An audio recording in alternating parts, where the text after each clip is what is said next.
Tensions in the Gulf are escalating once again as a fresh maritime incident in the Strait of Hormuz coincides with a new US-led effort to secure shipping routes amid the ongoing Iran conflict. A tanker has reported being struck by unknown projectiles in the Strait of Hormuz, according to a maritime security agency, in the latest sign of instability in one of the world's most critical routes. The United Kingdom Maritime Trade Operation said the incident took place north of Fujairah, in the United Arab Emirates, adding that all crew members were safe. The attack comes as hundreds of vessels and thousands of seafarers remain stranded in the strait, unable to transit due to the ongoing conflict linked to the US-Israeli war on Iran.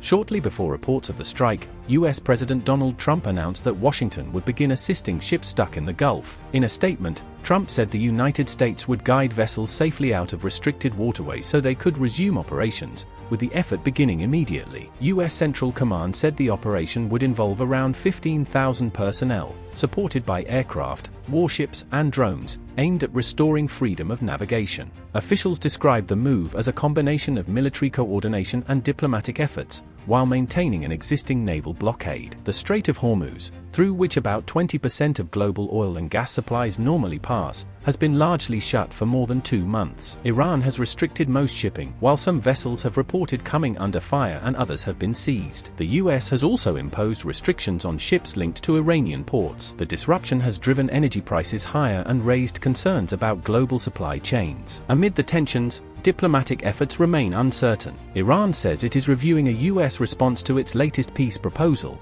reportedly conveyed through Pakistan, though there has been no official confirmation from Washington. Tehran has suggested delaying nuclear talks until after the war, while the US continues to insist on strict limits on Iran's nuclear program as a precondition for any agreement. President Trump has signaled mixed messaging, saying talks were progressing but also indicating he may reject Iran's proposal. The crisis is placing increasing pressure on global markets and domestic politics in the United States, with rising fuel prices becoming a key concern ahead of upcoming elections. Analysts warn that prolonged disruption in the Strait of Hormuz could further tighten energy supplies and deepen economic uncertainty worldwide. With tensions on the water and uncertainty at the negotiating table, the situation in the Gulf remains volatile and closely watched across the world.